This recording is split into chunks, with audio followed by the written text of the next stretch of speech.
Alex, why are you the right person to be LA's next mayor?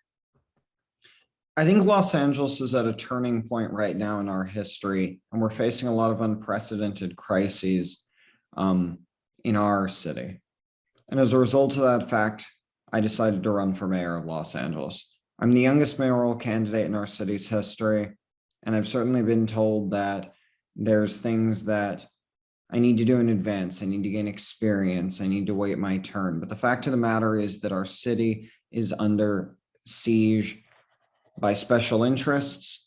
We're facing off with some of the most problematic crises that are entirely human caused in our city's history. When we struggle with the crises of crime and homelessness and public safety, we're talking about human problems, and as a result, there must be a human solution. I'm the right person to be the mayor of Los Angeles because I've had the experience as an organizer working in the streets and in community organizations. I've had the experience working as a neighborhood councilman, working within local government. I've had the experience in electoral politics, working on campaigns. And I'm the person who can bridge that experience and bring it all together to take down the power of special interests and highlight the problems that matter most to everyday Angelenos. Thank you. And Alex, you mentioned you're the youngest candidate. How old are you? I'm 20 years old. Okay, thank you. What would be your first action to address the city's homelessness crisis? I think when we talk about homelessness, we need to be talking about comprehensive solutions. And so although there are actions I want to take immediately, we need to recognize that this is going to take time, and especially a compassionate approach that does not push criminalization is going to take time. But on day one, what we're going to do is we're going to open up vacant lots across the city of Los Angeles and start establishing safe parking and safe camping programs. These are programs that have been proven out. These are programs that I decided to support in my campaign after consulting with policy advisors who are experts on this issue, because we know that homelessness as a whole, the fact of people not having a roof over their head, will sadly not be solved in the course of a few weeks or a month. But we do know that street homelessness, people struggling on the streets without resources, that's a problem that we can solve quicker. And during that time, we must work to build more transitional housing, provide more addiction treatment and mental health care services, and eventually get us on that path for many to permanent supportive housing. What's the right size of the Los Angeles Police Department force and why?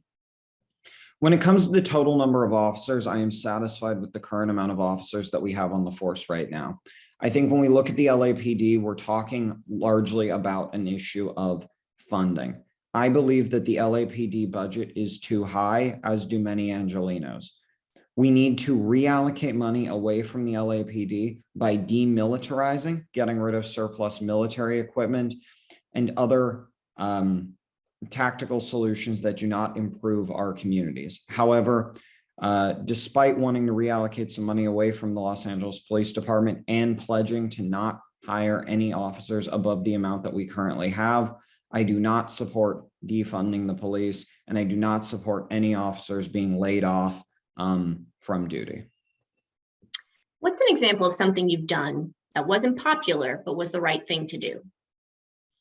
I think that's what you see each and every day in my work as a neighborhood councilman, is me stepping up and doing work that's not always popular, but is the right thing to do. Here in Echo Park, we've struggled with the homelessness crisis in a very, very vivid and very public way. There are few neighborhoods in Los Angeles that have quite become symbolic of the homeless crisis as we have here in Echo Park. And every time I step up and say, we need an approach that is beyond criminalization. We know that criminalizing people, sweeps, clearing encampments, it's just not getting the work done of getting people into housing. There's blowback for that. That's not always a popular thing. And we're beginning to see, as more research comes out, that that is the truth, that a path toward permanent supportive housing and housing solutions is the only way to truly end homelessness. But I've been unwavering in my support of such housing policies, and that's the kind of courage we need in our leadership at City Hall when we tackle crises like homelessness. The next couple of questions are short, one-word answers or just a little short answers. So, should LA tax million-dollar real estate transactions to raise money for affordable housing? Yes or no? Yes. Roughly, what's the median income for a household in LA? I believe that number is between $65,000 and $70,000 a year. Metro is considering enacting congestion pricing on local roads and freeways to reduce gridlock and fund more transit or even free transit. Would you support a congestion pricing pilot project in LA? Yes or no? Yes. Mayor Garcetti set a goal of eliminating traffic deaths by 2025, but he hasn't followed through and traffic deaths have increased. Would you commit to make Vision Zero a reality during your tenure as mayor? Yes or no?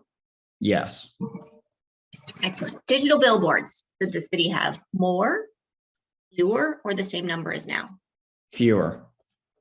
All right, that's it. Thanks very much for taking the time. Yeah, absolutely. Thank you so much for the opportunity.